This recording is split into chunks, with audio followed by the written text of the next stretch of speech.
चलिए आज बात करते हैं एक बहुत ही इंपॉर्टेंट रिएक्शन हेल वोल्हार्ड जेलेंस्की रिएक्शन, जिसको कि हम HVZ रिएक्शन के नाम से जानते हैं।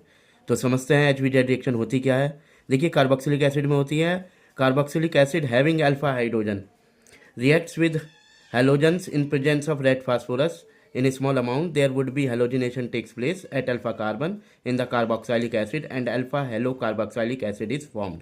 तो इसको समझते हैं। देखिए, कार्बोक्सिलिक एसिड जिनमें कि अल्फा हाइड्रोजन एटम की उपस्थिति होती है, वो हेलोजन के साथ, जैसे कि क्लोरीन या ब्रोमीन के साथ रेड फास्फोरस की उपस्थिति में, जो कि बहुत स्मॉल अमाउंट में होनी चाहिए, के साथ हेलोजिनेशन की रिएक्शन करती है।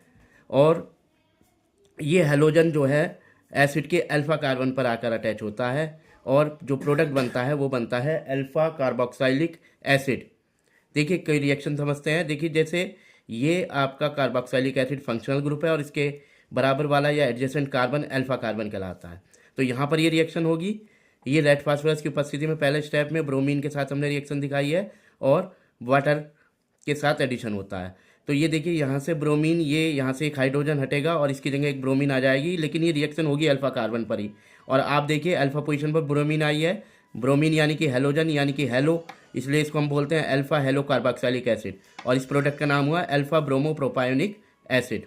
तो अब हम इसको दूसरे एग्जाम्पल से समझते हैं। देखिए, कहाँ होगी ये रिएक्शन। ये आपका फंक्शनल ग्रुप, तो ये होगा आपका अल्फा कार्बन, यानी कि ये रिएक्शन होगी इस कार्बन पर। यहाँ से हाइड्रोजन हटेगा, ब्रोमीन आएगी और कंडीशन सेम रहेगी और आपका प्रोडक्ट बन जाएगा CHBrCOOH, यानी कि ये बन गया आपका अल्फा ब्रोमो ब्यूटाइरिक एसिड।